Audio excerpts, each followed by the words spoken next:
Doctor Jurado, ¿cómo está? Les saludamos Licenia Spinelli y Alexis Moncayo. ¿Hacia dónde apunta tal y como está el proyecto de reformas a la Ley de Comunicación enviado por el presidente de la República, Guillermo Lasso? Buenos días.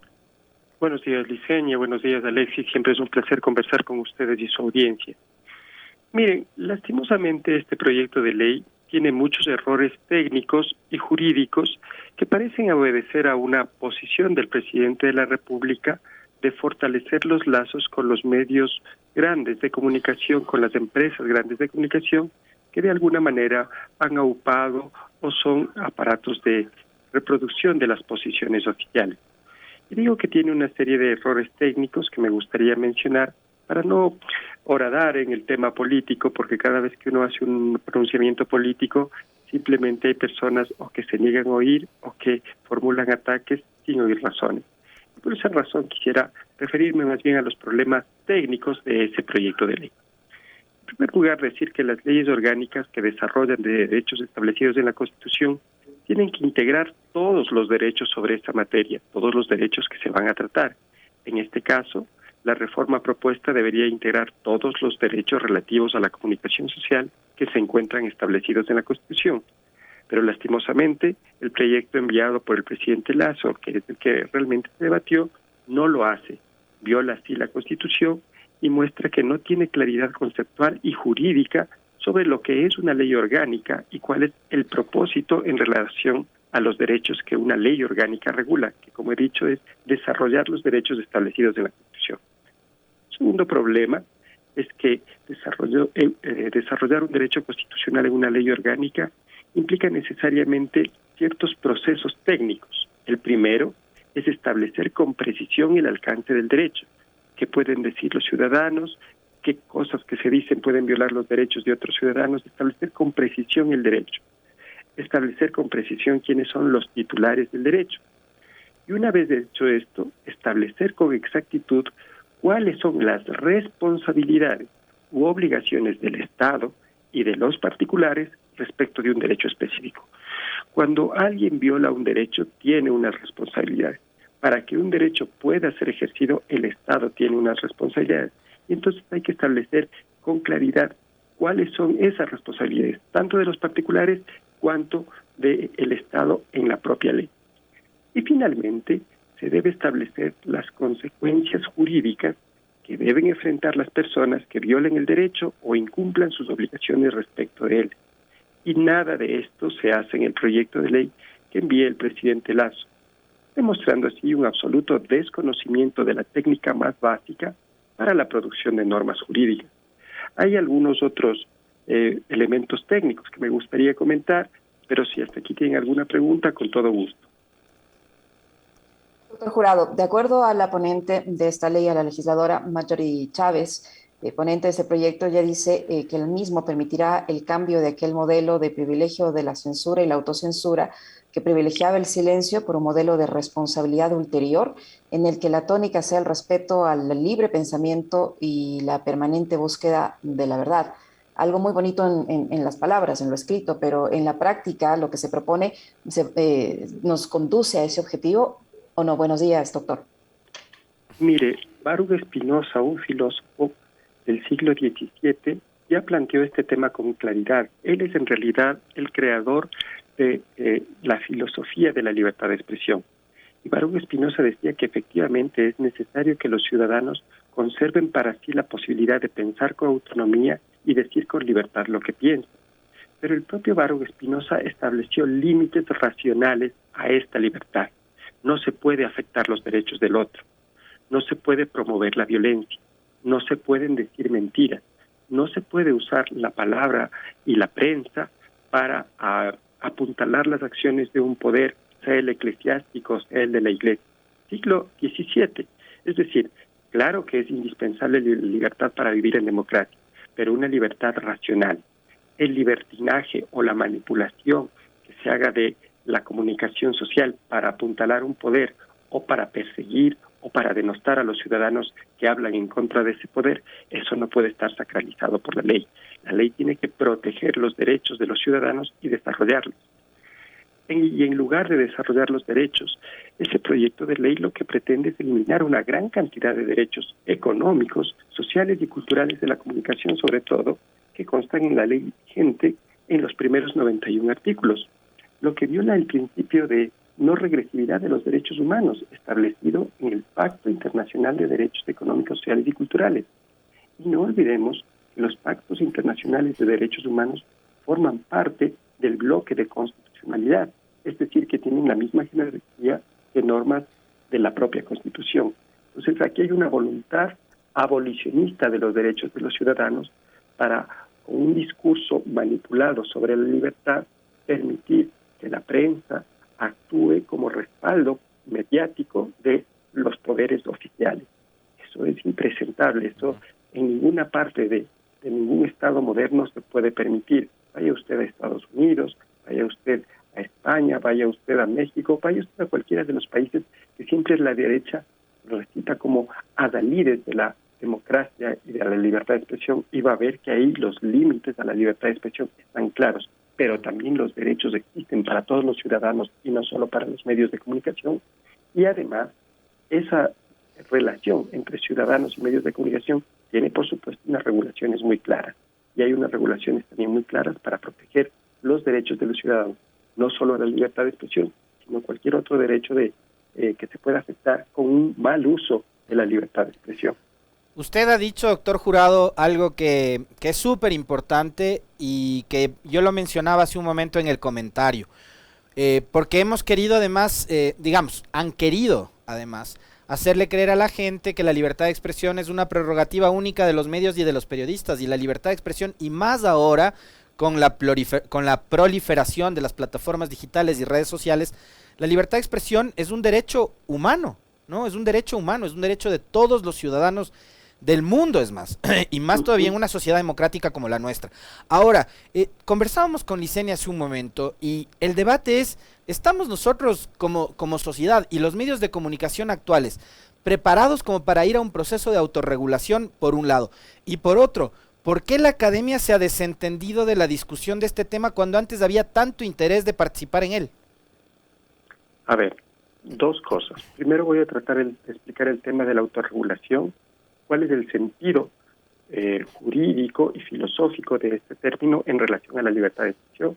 Y luego voy a hablar por qué muchos actores que antes nos pronunciábamos hemos perdido espacios de pronunciamiento por un lado, pero también hay temor de contradecir estos poderes totales, porque el linchamiento no viene solamente del Estado, de los voceros oficiales, sino y sobre todo viene de los medios de comunicación, de los grandes medios de comunicación. Cualquier persona que salga a decir algo que sea contrario a sus intereses, inmediatamente es satanizado y crucificado en redes sociales y también en los propios grandes medios de comunicación. Eso desestimula el debate democrático y hace que las personas que tengamos ideas o propuestas diferentes prefiramos no pronunciarnos por regla general. Bueno, he empezado por el segundo punto y creo que lo he dicho ya todo al respecto. Pero sobre el tema de la autorregulación, mire usted, autorregularse en los países civilizados significa crear estándares éticos mucho más exigentes que los que la ley establece. ¿Qué quiere decir esto?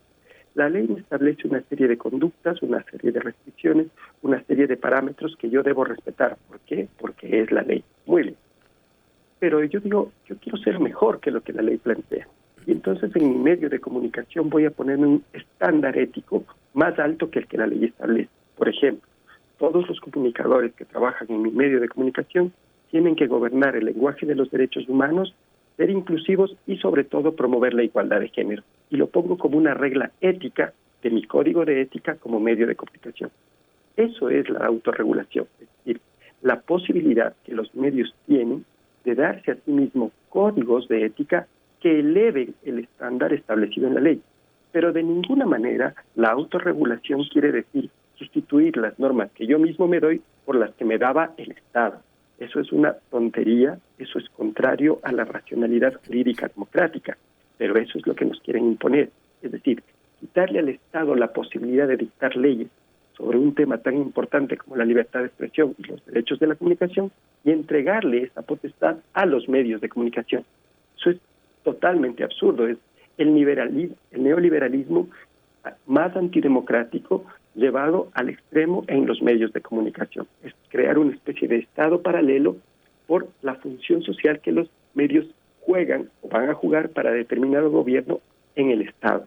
Eso es impresentable. Sin embargo, es una idea que se promueve con mucha energía, con mucha fuerza desde los medios de comunicación, por varias razones. Primero, la publicidad, pública y privada. Nadie quiere que eso se regule, nadie quiere que meta las narices ahí el Estado y la sociedad. Por otro lado, está también el tema de la regulación de los contenidos. Y finalmente, el uso político que se da a los medios de comunicación.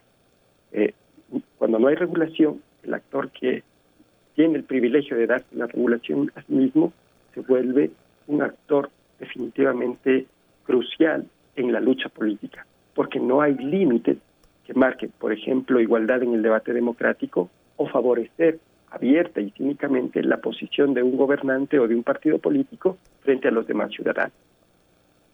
Doctor Jurado, esta podría ser una oportunidad o debería ser responsabilidad también de los legisladores, aprovechando que están haciendo cambios de esta normativa, que esta legislación se enfoque en mejorar las condiciones laborales de los trabajadores de la comunicación, sus tablas salariales, que se garantice la seguridad social para ellos, que se establezca algún tipo de condición en esta normativa que impida a los propietarios de medios de comunicación que no han cumplido con sus trabajadores obtener una frecuencia, obtener la renovación de una frecuencia. Mire, usted, hay un sinnúmero de casos en los que hemos visto cómo se abusa de los trabajadores de la comunicación, cómo están años reclamando liquidaciones, cómo son despedidos sin la menor consideración, si no se cumple con sus derechos. Hay un retroceso enorme en cuanto a los derechos de los trabajadores de la comunicación y nadie dice absolutamente nada. ¿En esta ley deberían fijarse parámetros para que eso en lo posible se respete?